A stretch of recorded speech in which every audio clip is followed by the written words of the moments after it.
As Barbados embraces the spirit of Regather in 2025, celebrating our culture, our heritage, and the vibrant communities that make us who we are, and as we prepare to host Carry Festa 15, it is fitting that the spotlight now falls on a theatrical gem that has brought joy, laughter, and thought-provoking commentary to Barbadians for 4 decades.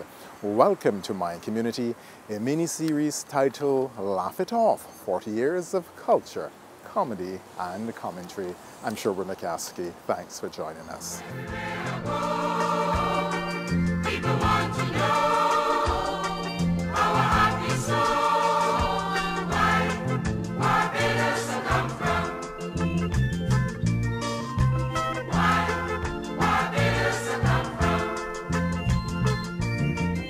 At the start of this year's series, I wish to thank Sir David Seal and the folks of the People's Market for making this all very possible.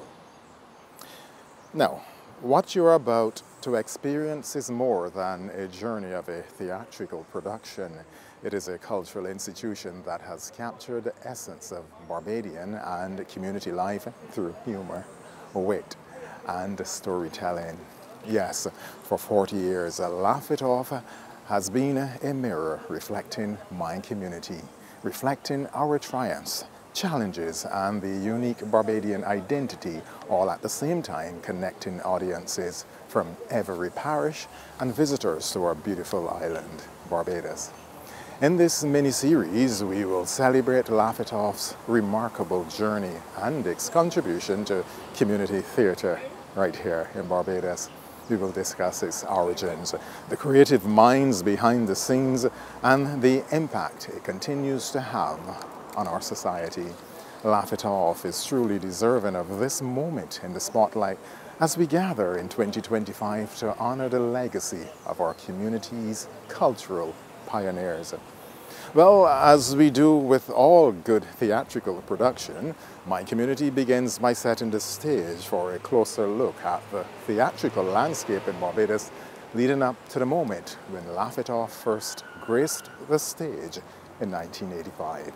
Theatre before I came apparently was absolutely alive. There was adventure theatre with Patrick Foster. Alfred Pragnell was part of that. They had Pampalam with Jeanette Lane Clark. I don't know, weekend, like, there wasn't anything theatre-wise that you couldn't go see. Marvo Manning, Jeanette Lane Clark, Alfred Pragnell, the late Maisie Barker Welch. It was amazing. There were things like Bimshire that was going on at Commerce School. There was dance and so on happening with the dance theatre and dance experience. So there was a lot of activities going around that time. So it was always somewhere to go. Unfortunately, things are a little quiet now because you'll find people rehearsing in what we call the stables, which was demolished. You go up to the theatre and then in the steel shed was something going on. There was something going on at so many different areas at George Street Auditorium, which was known mostly for theatre, right? I think back to those days where you had Yoruba Yard with now Dr. the Most Honourable Baba Elambe. You had Shade Leon Slinger and Tony Thompson and Cecily Spencer Cross. And it was rootsy, it was us. Green Room was in full force. The players, they changed their name to the Green Room Players. They were named Green Room because a green room is a place you sit waiting to go on stage. But they were known as a white theatre company. They had Frank Cullimore, who apparently was a brilliant actor. You had Olivia Jenkins, who was actually an award-winning British actress, who was part of Green Room.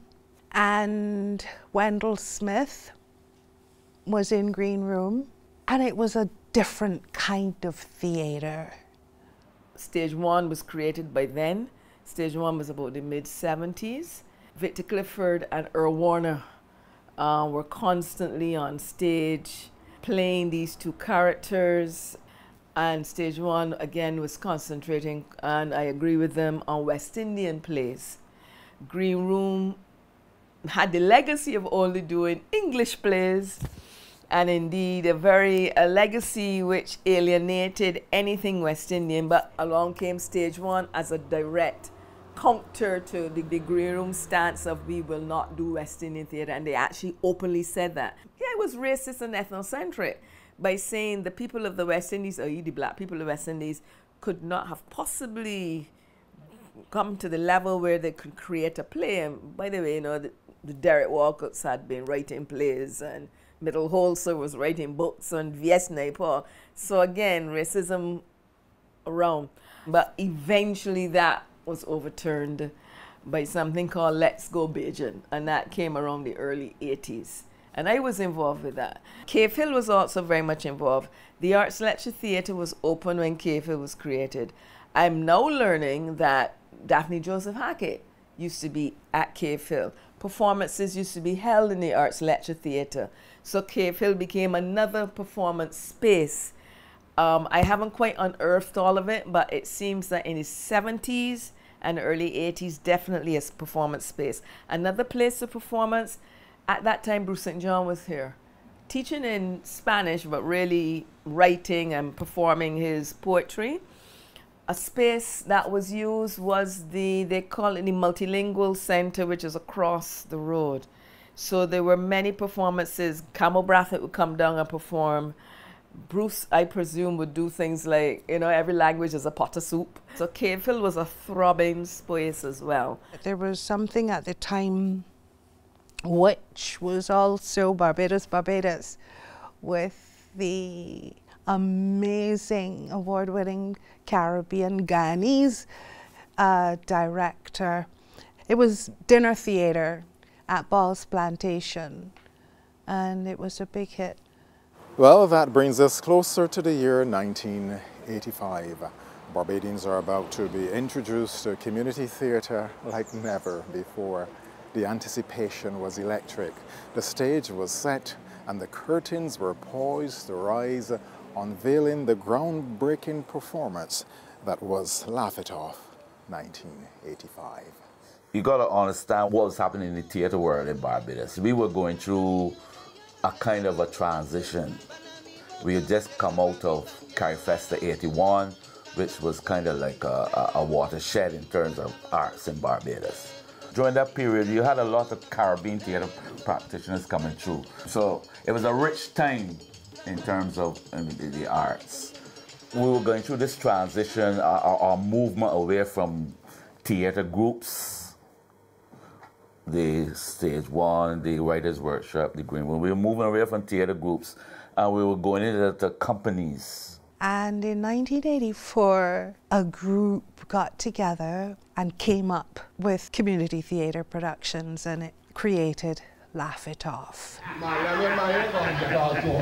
Look, boy, all you can do is drink a rum and laugh it off as mad. We got the same problem. This is very important to the story of Laff-It-Off. Community theatre productions is the rhythm with which Laff-It-Off started. It must have been the back end of '84. Tory Thompson, myself, and Guy Goring. They had this meeting, or series of meetings, talking about starting this semi-professional theatre company. It's a funny story I'd like to share with you. In Jamaica, there are two kinds of folk. There's dryers and wetters. Dryers tend to smoke, wetters tend to drink. I always belonged to the wetters. I never was into the dryers. And I happened to meet a couple of folks that were also into a similar hobby. And once a week we would go out and visit, at that time, the rum shop. Now, today, it's a different ball game, but 40 years ago, the rum shop really was an institution. It's slightly dying a death now, but 40 years ago, it really was an important community institution. People went to the rum shop. And we would sit there and chat. That's important, the fact that discussion took place within a rum shop. That's how come Laff-It-Off is set in a bar. Most of these discussions were happening in bars. Welcome to the Nook and Cranny Bar. We is there, you is there, so we dance on Laff-It-Off. Welcome to the Nook and Cranny Bar. Tom had this idea of doing this review play that looked at issues that happened in the country over the year. And it was basing it on this Jamaican pantomime show that had a long history of performance in Jamaica. We decided, okay, yeah, we can do this. We can create this review show. We're going to create some stock characters, right, which will be the main characters. And then what we will do is we'll probably have a guest, invite a guest or two, and pull it together.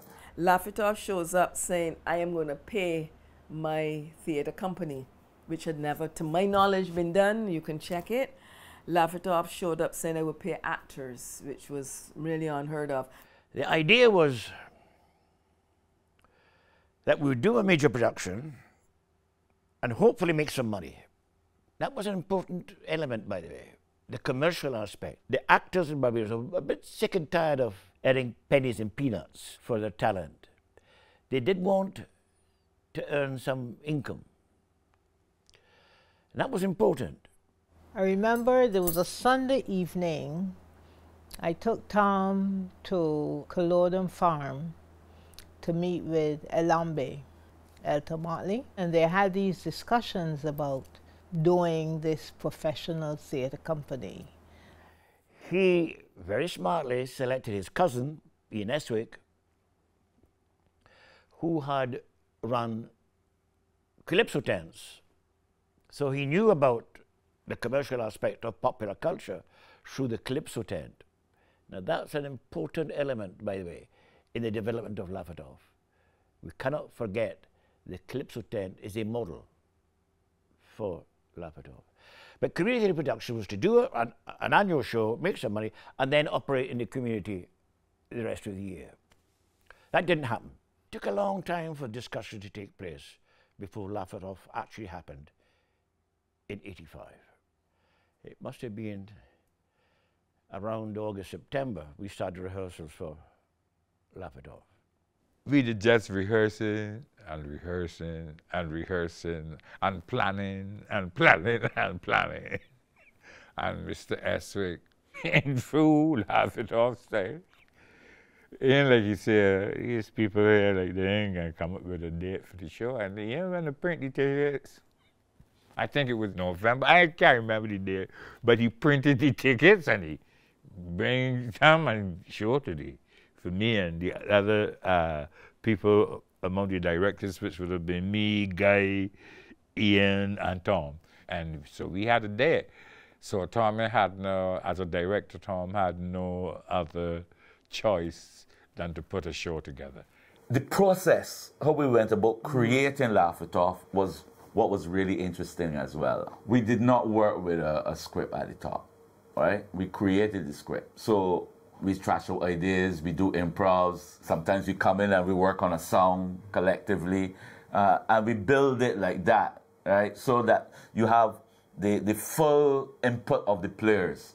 The culture of writing your own scripts, although eventually we got Hinkson to write for us, because we would take forever. Sometimes we would start with the first half, and we're scrambling trying to figure out the second half. Show has to open. So sometimes we started with the second half and then we're scrambling trying to finish the first half because the show has to open. So having a playwright was fantastic. But then we would drive Hinkson up the wall because we were known for interpreting what was written. So he might have written the monkey was on the wall. By the time Tony Thompson has dealt with that, it's no longer the monkey on the wall. The monkey is somewhere in there, but it's going to be longer, and Hinkson will get nuts.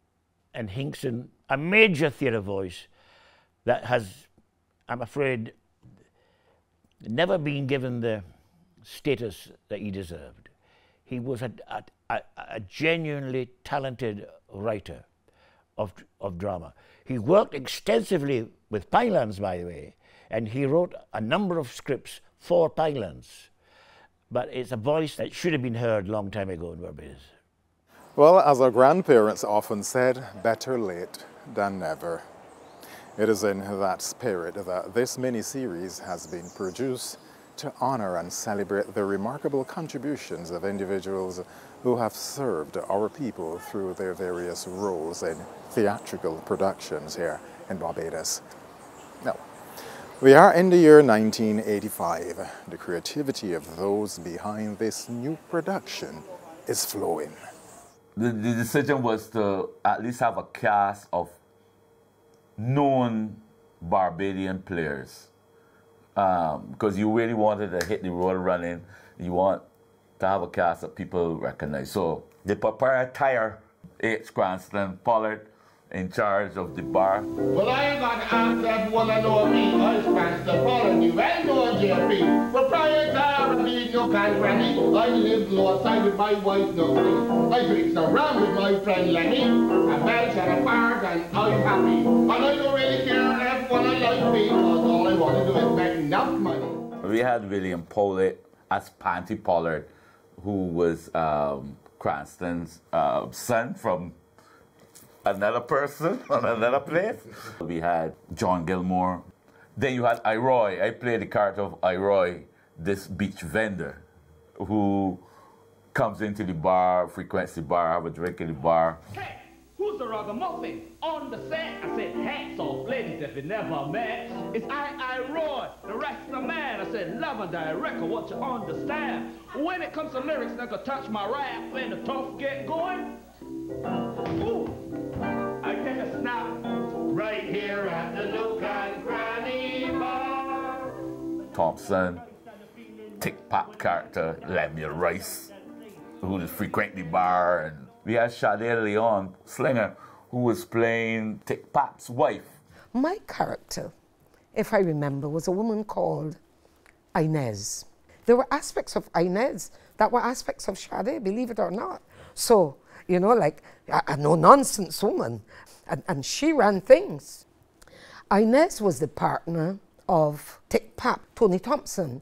Lemuel Rice was the rambunctious, rum-guzzling. Wow.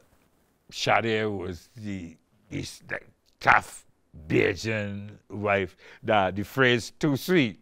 And whenever she do me anything or whatever she did to Lemuel, Lemuel will tell her, yes, too sweet. And subsequently, I don't like the phrase because I never ever felt that it belonged to me. When people call me Tony Too Sweet Thompson, I don't embrace it because I never said I was sweet. I never had any inclination. It was always that Sade, Inez, that was the first wife. And that was a great time with Inez. One of the things that I remember, he would drink rum and then he would, like the typical village rum shop man, he would get in the shop and he would play that, you know, he's so sexual and all that. And I walked into the shop and he was trying to give me the impression that drinking rum makes him this tiger, you know, this tiger. And I blew his bubble in the shop when I told the shopkeeper that he really was no use. When he's drinking, he's drunk, and all he's able to do is sleep. So there were these moments, and the two of us, we represented what was typical in the village, what was typical in the community of Barbados. You had a man, you lived with him, and he spent most of his time in the rum shop. And I have a story I must tell you. I was in one particular, I was working in Belleville at the time, and there was a little shop on the corner of Collingwood Rock and Belleville Road. It's shut now. There was a little shop on the corner. And I was in there one lunchtime, getting, may I say, just a juicy, and they did a wonderful cheese cutter and a juicy. No, alcohol, no lunchtime, no. And the two fellows were arguing. Now, the argument, quite heated, was around a word. The word was but. What's but? The man asked. But? As in but you? I said, but you? No, no, no, no, but. What does the word but mean? What is but? And this went on. And I said to myself, you know, in a rum shop, a discussion about language could only be Barbados because of the education. Because people who had gone to sound primary schools and they knew language. It couldn't happen elsewhere, but Barbados, yes. Discussion about a word like but. And eventually it was resolved. But, and I'm trying to get the expression right, because he stretched it to emphasize it, but is a conjunction. And the fella didn't know what a conjunction was. And what school you went in? A big argument about not getting a good school. And he explained what a conjunction was. But what fascinated me about it was the word but. A, because it was in a rum shop discussion. But in dramatic DNA, in the structure of drama, the word comes up. Because in drama, it's shaped by characters having an objective. That's what makes a drama. A character has an objective. He wants something. He has an objective. Throughout the play, there is an objective, a through-line objective to the end. But there's also objectives in each scene. As he comes on stage, you have to ask the actor, what do you want in this scene? And go for it. You go for it through an action. After objective, you have an action. Action is playing either by word or by physical event. You play what you want to achieve. How do you want to achieve it is the action. How do you want to achieve your objective? But, and this is a critical word, but to make the drama work, you have to have an obstacle, something that prevents you gaining your objective, preventing you from finding a way to achieve your objective. There is an obstacle, often a person, sometimes a social situation, sometimes a major crisis. Look at Romeo and Juliet, when there are two families that hate each other. They hate each other, but the two lovers love each other. But the obstacle, clearly, the but is the fact that one family don't talk to the other family.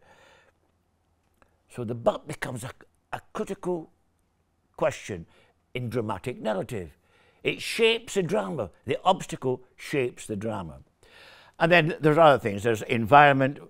You place the action within a space. It has to have a physical space, a specific physical space, and a time, historical time, and daily time. Does it occur at night, daytime, whatever. These are important elements. And of course, there are characters. But anyway, it's a part of a drama. But I knew from before, from teaching drama, that but was an important. So when I heard this conversation about but, it sort of it rung. I said, this is a remarkable conversation about but in the rum shop. So the rum shop became a very central thesis in the development of the drama. And so much so that before we established Laff-It-Off, we knew it was going to be set in a rum shop. It was going to be set in a rum shop, where language is free. You can express yourself fairly freely and emotionally without hindrance. And the refreshment often helps that freedom of expression, shall we say. And so before we went into anything like a rehearsal, we knew it was going to be set in a rum shop. Let me tell you about the name, Nook and Cranny. Tom has this here, along with, I think, Camo is one of the other people.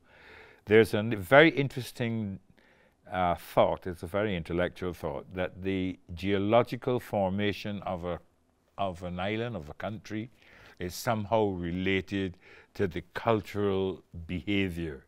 So, like Trinidadian and oil, it's slick, and Jamaica and bauxite, it rah.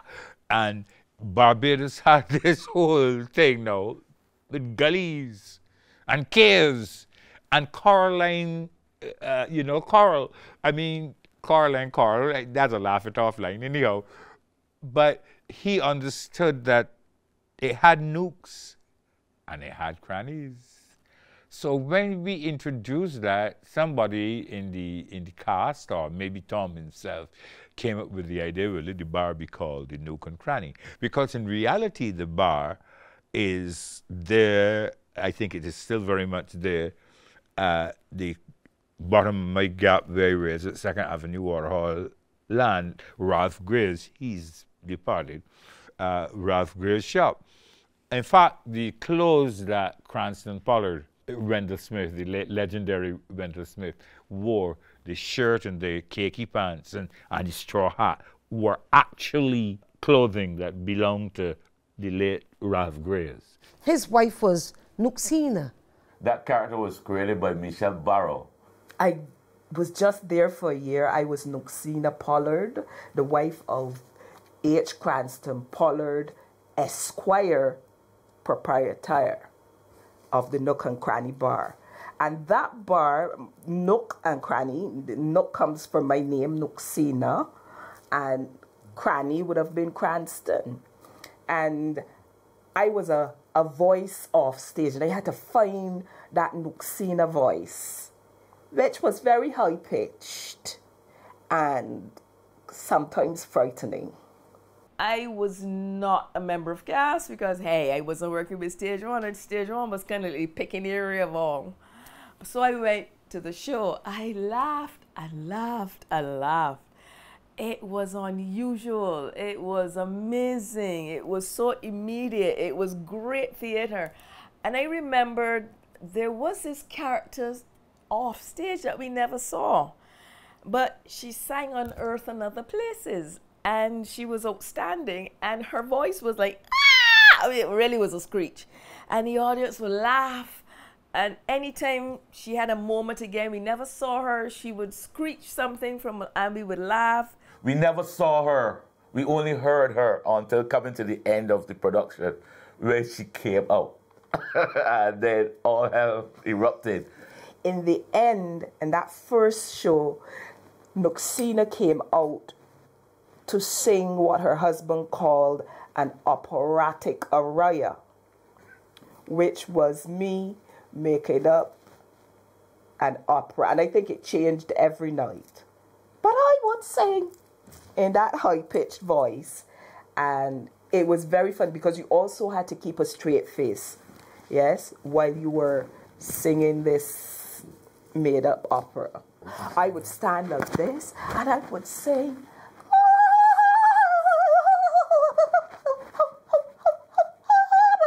something along those lines.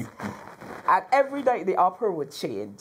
So you weren't sure, you know, what my operatic aria would be.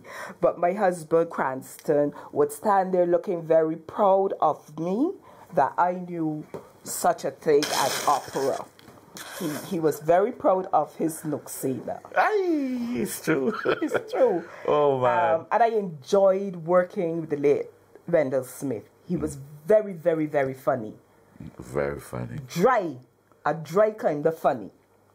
Yes? And he was also very encouraging to a young actress because I was young in those days. Very young.